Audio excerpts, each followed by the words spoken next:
Back when I was still in university, I didn't have the money to live in downtown Toronto and close to the campus, so the only choice I had was to commute 2 hours from home to attend school. So almost every day for 4 years, my commute consisted of walking to the bus stop from my house, which took about 10 to 15 minutes, riding the bus to Square One Mall, where I had to transfer to another bus that took me to the train station, riding the train to Union Station in downtown Toronto, and then from there I could either spend $3 to take the subway that stops pretty much at my campus, or walk the rest, which took about 25 minutes. But for a broke university student, you gon' walk.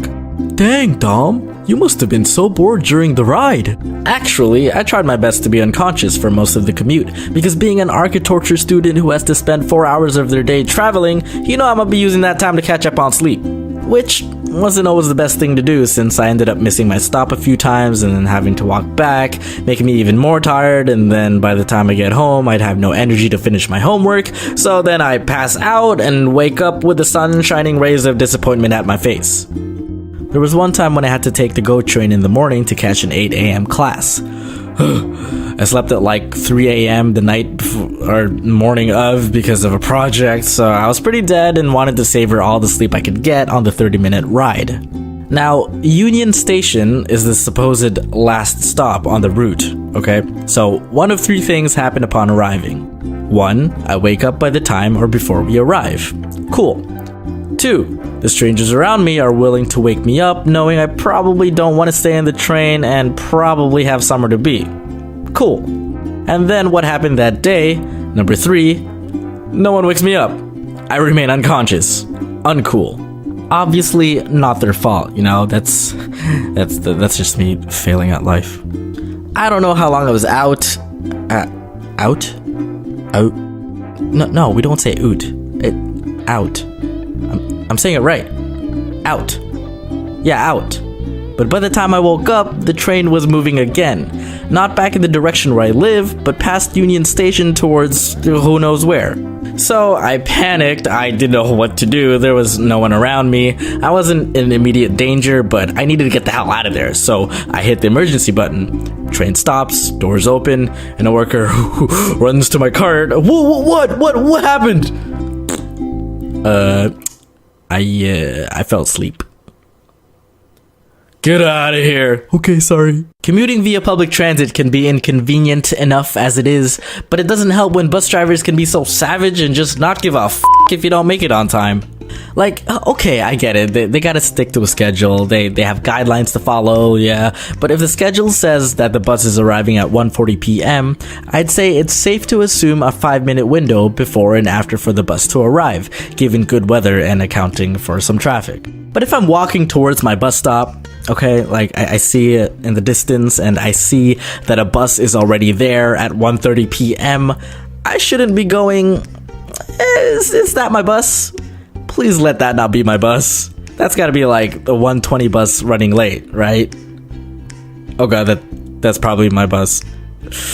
Is it worth sprinting for? Alright, we running, boys, and there it goes, motherfucker. And then I'm forced to wait for the next one, which is sometimes only another 10 to 15 minutes, and sometimes another 10 to 15 centuries. I mentioned good weather as a contributing factor earlier. I live in the Toronto area where our winters can really be problematic for the roads. One time I had to wait for the GO bus at the station because trains only run during rush hours, and that particular day was like a day or 2 after a blizzard. So roads were pretty bad, but I still had to get to school because you can't be a little bitch and skip class when each semester costs like $8,000. So I'm at my stop, waiting in the shed, negative 15 degrees Celsius outside. Bus is supposed to come at 11:05 a.m. It was 11:10. Alright, yeah, it's cool. Roads are pretty bad. I get it. 11:25. Okay. Oh, yeah, okay. Yeah, there was probably some sort of accident on the road. Yeah, but the bus should still be on its way. 11:40. Can't feel my toes. Maybe I should have worn thicker socks. 11:55. I regret my life choices. I probably should have stayed home today. 12:10. bus still hasn't arrived. By that time, enough people have gathered and we're probably worth maybe like 4 or 5 cycles worth of people. I overheard others discussing what was wrong. Some called the helpline and reported that there were some major issues with buses breaking down and whatnot, and that they will be sending other buses ASAP but could take another 20 to 30 minutes. Alright, time to weed out the weak from the rest of the herd. Let's wait it out. At this point, I was way past late for my class anyway, but I had too much pride to give up, so I sucked it up. We're already committed. Let's go. I lost a sense of feel in most of my body anyway. What's 30 more minutes? 12:25. The bus turns into the station. There's maybe 200 of us waiting. The bus is pulling up, and it stops at the back of the line. Why would you do that? There was a moment of hesitation when we, the people at the front of the line, were like, no way that this bus driver is that dumb, right? And then he opened the doors. I pretty much got trampled because everyone rushed to the back to get on the bus.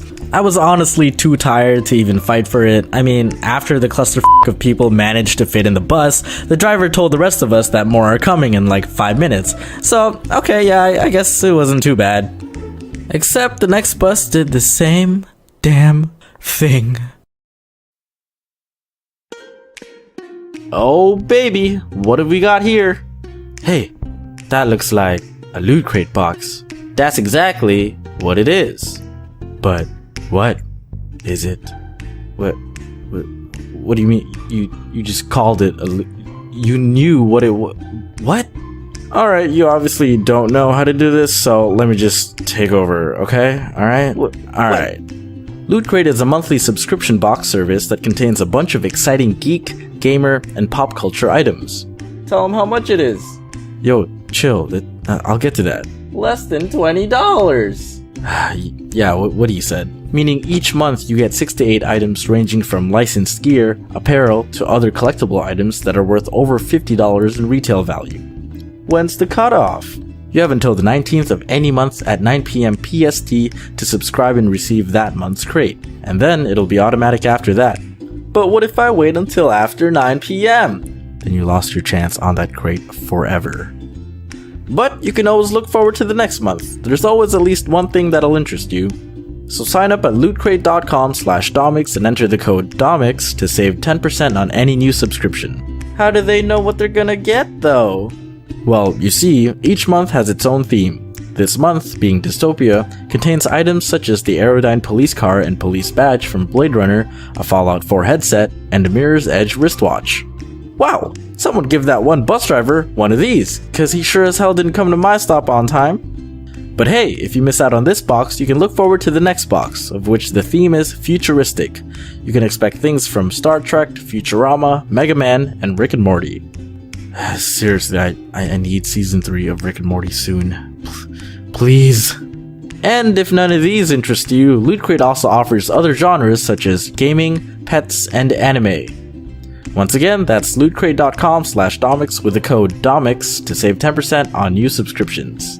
Enjoy!